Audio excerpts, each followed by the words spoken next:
პროექტი შავი ჩოხა, ქაქუცა ჩოლოყაშვილის ცხოვრების ქრონიკა, როსტომ ჩხეიძის წიგნის მიხედვით განხორციელდა აუდიო სერიალის სახით. თბილისის მერიის, კულტურის, განათლების, სპორტისა და ახალგაზრდულ საქმეთა საქალაქო სამსახურის დაფინანსებით და ხელშეწყობით. პროექტი ეძღვნება ქაქუცა ჩოლოყაშვილის ხსოვნას და 1924 წლის ტრაგიკულ სისხლიან მოვლენებს და სახალხო ეროვნული აჯანყების 100 წლის თავს.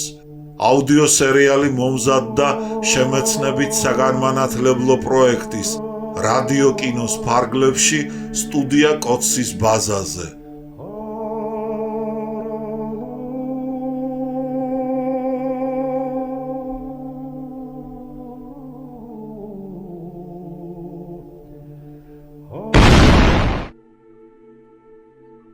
როსტომ ჩხეიძე, შავი ჩოხა, ქაქუცა ჩოლოყაშვილის ცხოვრების ქრონიკა.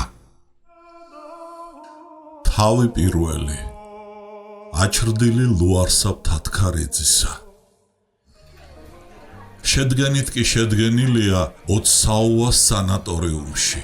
ბელგიის მთიანი მხარე რომ შეურჩევიათ მის ადგილსამყოფელად. ნეტა ვინ არის? ლუარსაბ თათქარეძის ბეჭში რომ აღმოჩენილა და სხვა გამოსავალი ვეღარ უპოვნია. გარდა იმისა, რომ მინდობოდა ამგვარ ყოფას მისთვის მანამდე სრულიად მიუღებელს. მინდობოდა და თანდათან სულაც ჩაძირულიყო. ალბათ ყველა ემიგრანტზე შეიძლება იეჭვო, ყველა სამკვიდრო მოშლილზე, გარდა იმ პიროვნებისა, ვისაც მართლა გაუგივებია თავი ლუარსაბ თათქარეძისათვის და თავის უმოქმედებასა და ბედის მორჩილებას ამ ირონიით უგებს ნიშანს. დიახ, ყველას გარდა ქაქუცა ჩოლოყაშვილისა.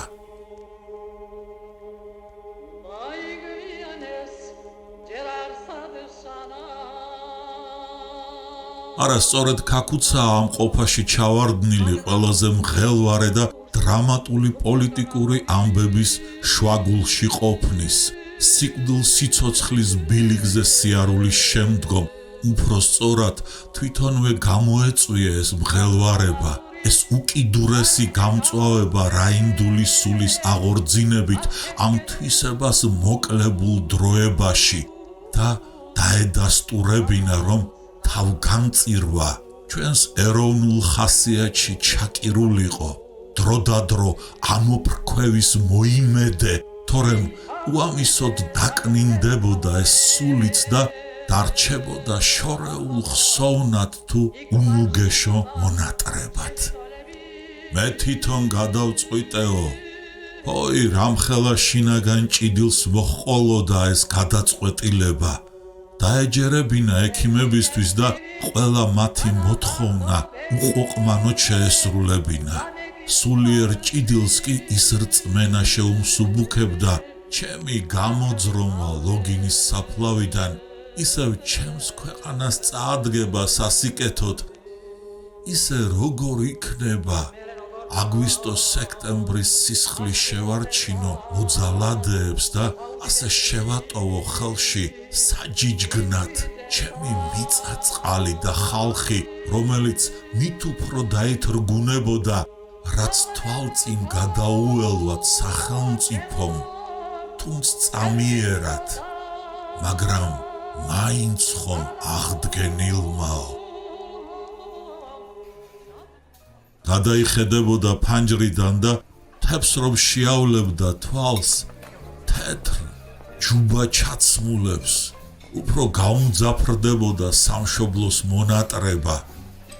რაკიღა რაღაც მსგავსებას აღმოაჩენდა საფრანგეთის ამ მთებსა და იქ დატოვებულ მთებს შორის და უეცრად შეცფუნდებოდა. ეს რა დამმართნია, ვითომ ასეთიც რა მსგავსებაა ამ პეიზაჟებს შორისო და კიდევ ჩაწერდა სპირიდონ კედიასთან გაგზავნილ ბარათში. ეს იმავე წლის 21 იანვარია და წერილთა ამ რკალის გამხსნელი. მაგრამ იცოდე, ჩემო სფრიდონ, ყველა ბუზი ბზუის, ფუტკართან კი ყველა ტყუის.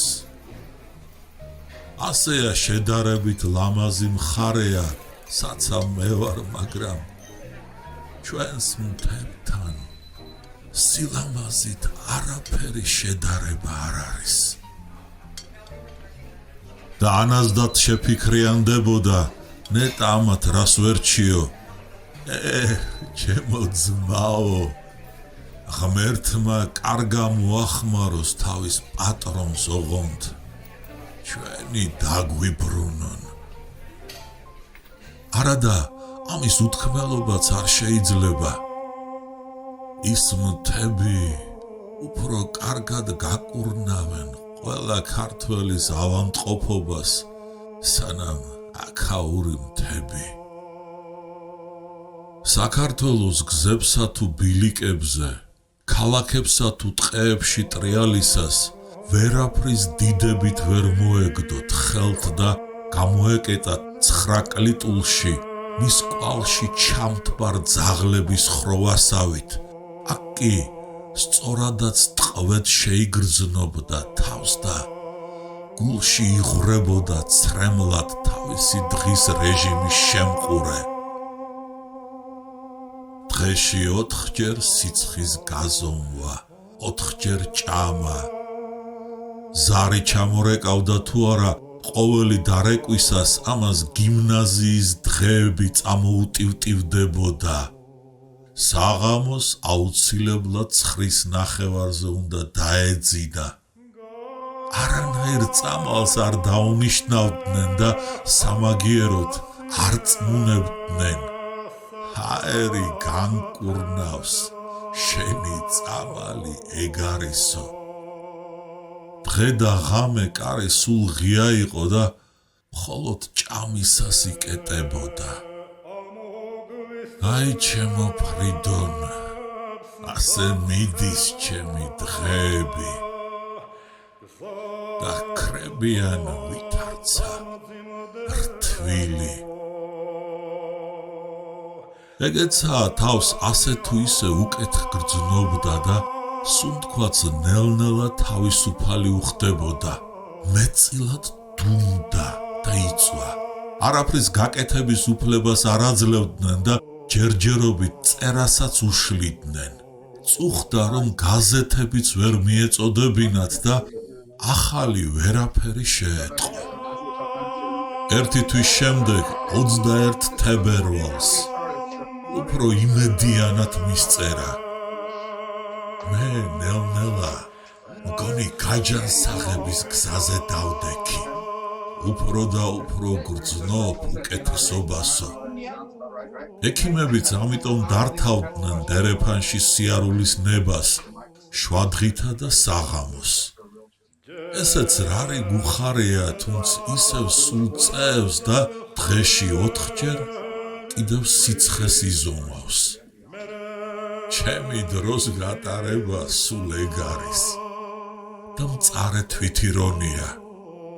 რა სიტყვი, ზედ სწორედ ჩემზეა მოგონილი ამისთანა რეჟიმი. ჩემი სიცოცხლე წოლა მეზარებოდა და ახლა მგონი შემაჩვიეს. ძალიან ცივაო, ამას განსაკუთრებით შეშჩიოდა ნამეტნავად. როცა ფეხზე ვარ, ისე ვერ ვარჩევ ხოლმე, მაგრამ მალე ჩავწვე ლოგინში და ჩავითფუნო, ვიდრე ფეხზე ვიარო და ვიკანკალო. ნამდვილად ქაკუცა ჩოლოყაშვილის ბარათს დავყურებთ თუ სიცივისაგან ასე რიგად ატანილი კაცის სილუეტი ალბათ ყველასათვის შეიძლება მიგვემსგავსებინა გარდა შეფიცულთა ბელადისათვის. არადა რა ნეტარებით ახსენებს ჩათბუნებას, წამიერ გაკანკალებას რომ მოსდევს და ხორცსა და სულს ერთად უამებს.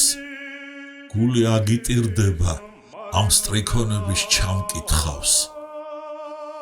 მიხეილ ჯავახიშვილი თეიმურას ხევისთავის წინაპართა, საერთოდ ქართული არისტოკრატიის სიმბოლურ, განზოგადებულ წარმოსახვას რომ მოინდომებდა ამჟამინდელი დაკნინება დამცირების კონტრასტულ ფონად, როგორც ჩვეოდა, ამჯერადაც ხატრულ ფანტაზიას კი არ მიენდობოდა, კვლავაც ყოფით რეალობაში მოინდომებდა შესაფერისი ხაზების გამოძებნას და რა გასაკვირია, ქაქუცა ჩოლოყაშვილის სილუეტი რომ ამოსვეტოდა და ეს დაკვირვება ექცია კონტრასტული ფონის საყრდენად.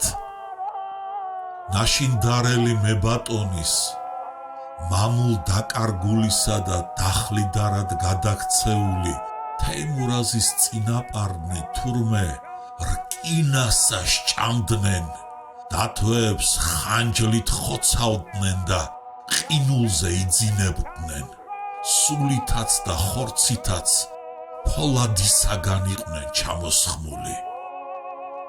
ჰიპერბოლიზება ავითომ, ჰიპერბოლიზება რატომ უნდა ყოფილიყო, როდესაც გვერდით ეგულებოდა ამ წინაპართა სადარი კაცი, ვინც რკინასაც ჭამდა, დათვებსაც ხანჯლით ხოცავდა, ყინულზეც იძინებდა და სულითა და ხორცითაც ფოლადისაგან ჩამოსხმულიყო.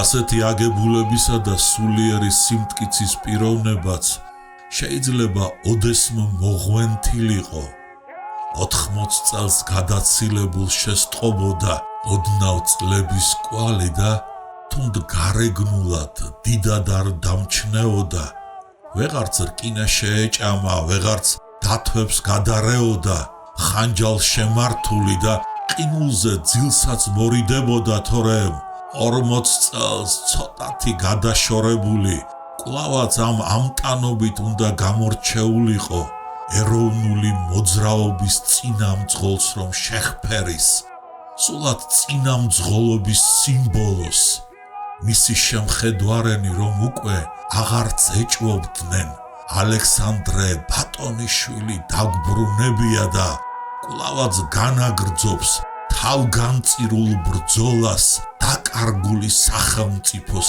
ამოსაგებადო.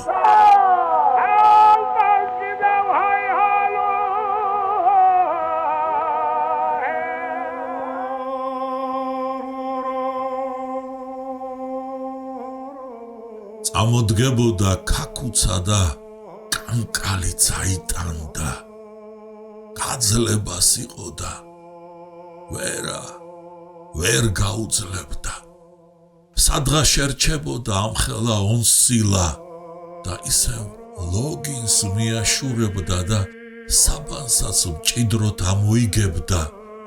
ვაი თუ სიცივემ საიდანმე შემოაღწიოსო. იქნებ ბარათების შედგენას ცოტათი მაინც გაეხალისებინა, ეგებ წერისათვის გადაეყოლებინა გული. ესეც რომ უძნელდებოდა, ხელი ვერ უძლებდა კალმისტრის დიდხანს ჭერას, მცირე ბარათის შედგენასაც რამხელა შრომა სჭირდებოდა, ჯერ მარტო ხელები უნდა გაეთბო რამდენჯერმე და ისევ შესდგომოდა ახალი ძალით აზრების მოკრებას. ამ ბარათს დილის 6 საათზე სწერდა სპირიდონს და მიზეს ისევ აუხსნიდა. გარიჟრაჟისას კეტავენ კარს 8 საათამდე.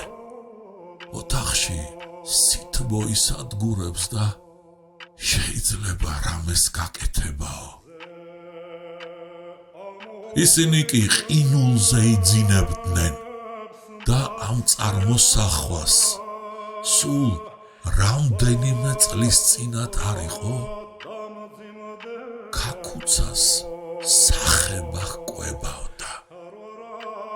ისე ის მარჯვე პირობები რომც არ გამოსჩენოდა და კარი გარიჟრაჟის დროსაც კვლავ მოღიავებული დარჩენილიყო, ამჯერად მაინც ვერ შეიკავებდა თავს, რომ სპირიდონისათვის არ ეცნობებინა ის სიხარული, რასაც ასე აღეტაცა და თუნდაც ყინვოდა ხელები, მერე ისე ეკანკალა, დიდხანს ვეღარც დამშვიდებულიყო, როგორ არ გაეაზრებინა უახლოესი ადამიანისათვის თელავის მაზრიდან მოსული წერილის შინაარსი. ბარათს ხელს არავინ აწერდა, თუმცა კალიგრაფიისა და სხვა ნიშნების მიხედვით ამოიცნობდა გამომგზავნის ვინაობას. სიფრთხილე ისე გაჯდომოდა ძვალსა და რბილში, დაშიფვრისაკენ მიდრეკილებას ისე შეძელოდა სულში, რომ გამჟღავნებას ამჯერადაც ზედმეტად მიიჩნევდა. ვინ იცის, ვის ჩავარდნოდა ხელში ეს ბარათი, ვინაობას დაბეჯითებით რომ მიხვდა, ამის აღნიშვნა კი აუცილებელია, ასე ანიშნებს სპირიდონს. დიდად სანდო და ერთგული კაცი დგას ამ ბარათის მიღმა და მის მიერ მოწოდებულ ცნობებში საეჭვო არაფერი შეიძლება იყოსო. არადა ამ ერთგულ პიროვნებას ცნობები უხვად ჩაებნია წერილში და ირწმუნებოდა, დიდძალი ხალხია გასული ტყეში და ამისთანა საუკეთესო შემთხვევა აქამდე არასოდეს ყოფილაო. 1922-24 წლებისთვისაც წაეჭარბებინა 30-იანის დამდეგს. დიდად უცნაური არ უნდა ყოფილიყო ცალკე რბევა შევიწროების განუწყვეტელი გაგრძელება და ცალკე კოლმეურნეობათა შემოღების მიზან დასახული მცდელობა ბევრ ადამიანს დააკარგვინებდა წონასწორობას და აიძულებდა იარაღის აღებას ხელში. მით უმეტეს ქაქუცა ჩოლოყაშვილის ლანდი კვლავაც ტრიალებდა ტყეებში. მისი ნაკვალევი ჯერაც თვალდათვალ ამოიცნობოდა და მისი ბაირაღიც გაკრთებოდა ხან სად, ხნეობით რომ აგავსებდა და უკეთესი მერმისის რწმენასაც გინარჩუნებდა უფლება აყრილ ქვეყანაში.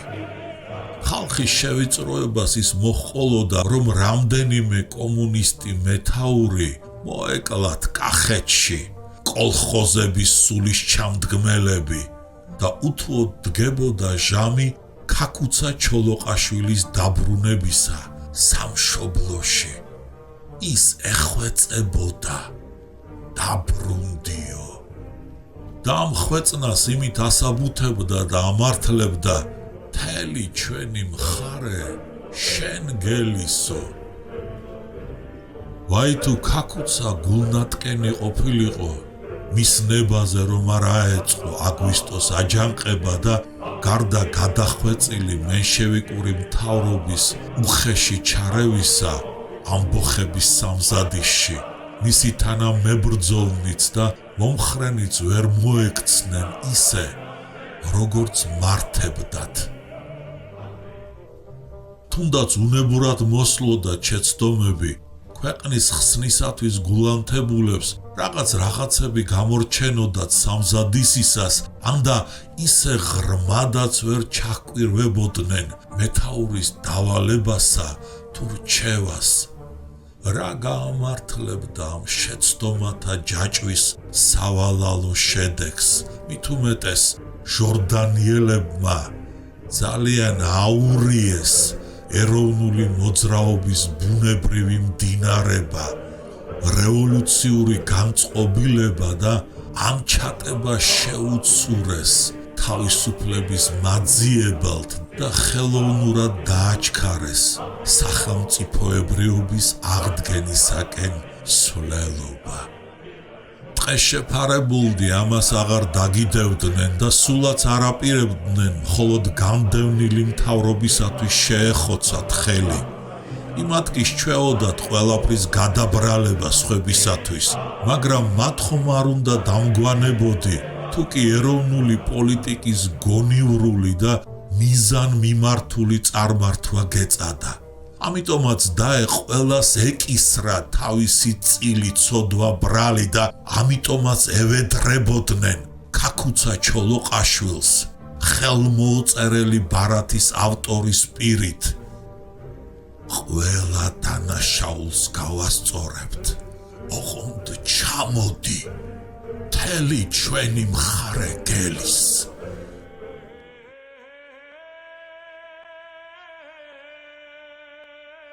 ეს მოლოდინი მძაფრი და იმედიანი მიხეილ ჯავახიშვილის რომანშიც ძალდაუტანებლად გადავიდოდა. რაკიღა არსენა მარაბდელის სახებაში ქაკუცა ჩოლოყაშვილის მონუმენტური ფიგურა გამოხვეულიყო და იმჟამად ეს გაიგივება არავის გამორჩენოდა, არც ნამდვილ მკითხველს და არც ლიტერატურაში ოდნავ ჩახედულ ადამიანს.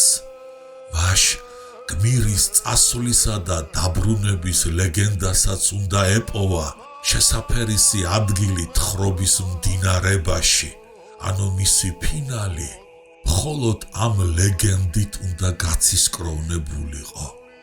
და ვითომ და გულუბრყვილო წამოძახილებს მიამიტი გლეხობისას მოგვატყუეს, გეუბნები არსენა არ არის მეთქი, სულ მთავრობის ოინებია. მეც მაგას ვამბობ, სულაც არ აღგავს გორდას. არსენა სათათრეთში გადასულა და თავის დროზე დაბრუნდება.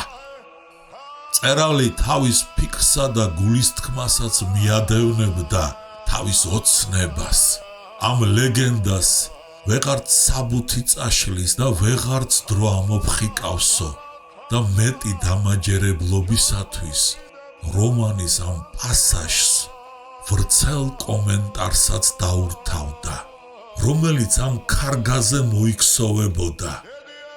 ხალხმა თავისი საყვარელი გმირი სასიკვდილოდ ვერ გაიმეტა და იქაურობას მოაშორა, თანაც იმ იმედით იყო, რომ საცა არსენა ან მისი ჩამონავალი დაბრუნდება და გაგვანთავისუფლებსო. ამ პასაჟისა და კომენტარის აუცილებლობას იმით ამართლებს ჩემი ყრმობისას გამიგონიაო და თითქოს ამ განაგონის აღდგენა და ანალიტიკური განსჯისათვის სჭირდება, რომ ის გავრცელებული ხმა უარყოს და არსენას სიკვდილის ეპიზოდი ისეთად მიიჩნიოს, როგორც ამ გმირზე შექმნილი მესტვირული სიმღერა იუწყება.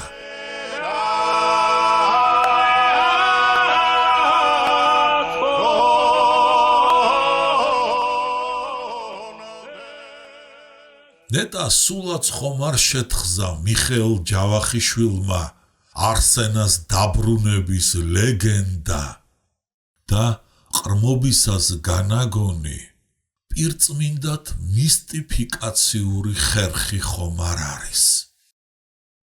ისე მართლაც რომ მოესმინა ეს ვერსია ბავშვობისას, მისი წამოტივტივება თავისთავად არაფრად გამოდგებოდა, თუ არა სულ სხვა ჩანაფიქრი.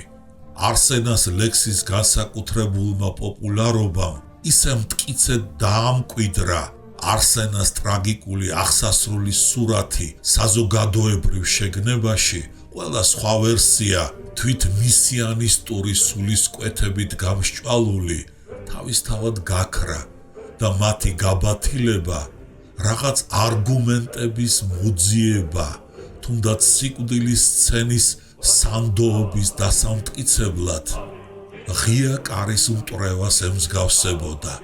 საამისოდ კი რიგითი მწერალიც არ მოცდებოდა, არამც თუ მიხეილ ჯავახიშვილი, ვინც მართლა არსენა ოძელაშვილს კი არ მისტიროდა და მისი დაბრუნების ლეგენდას კი არ ებღაუჭებოდა, არამედ იმისი სახელის სიმბოლიკაში ქაკუცა ჩოლოყაშვილის დაბრუნების რწმენა შეაფარებდა და ეროვნული მოძრაობის წინამძღოლის მოვლენების იმედით გამსჭვალავდა რომანის ფინალსაც და კითხველის შეგნებასაც.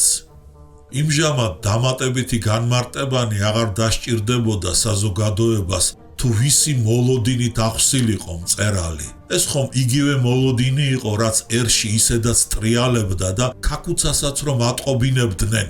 მთელი ჩვენი მხარე შენ გელისო.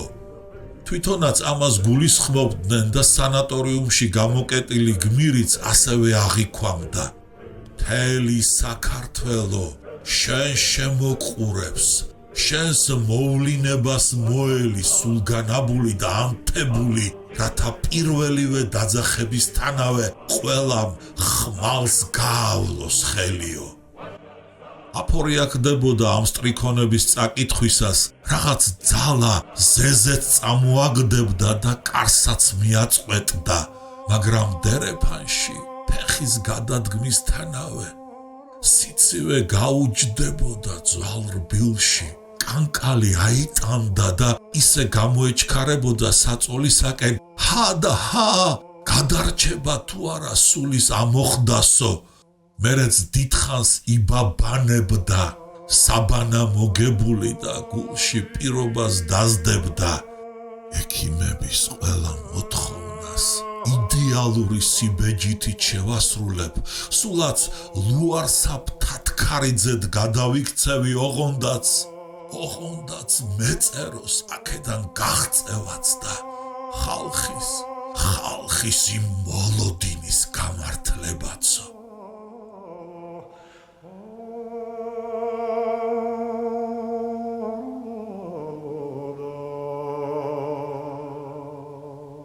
შემეცნებით საგანმანათლებლო პროექტი რადიო კინო მზადდება სტუდია კოცის ბაზაზე.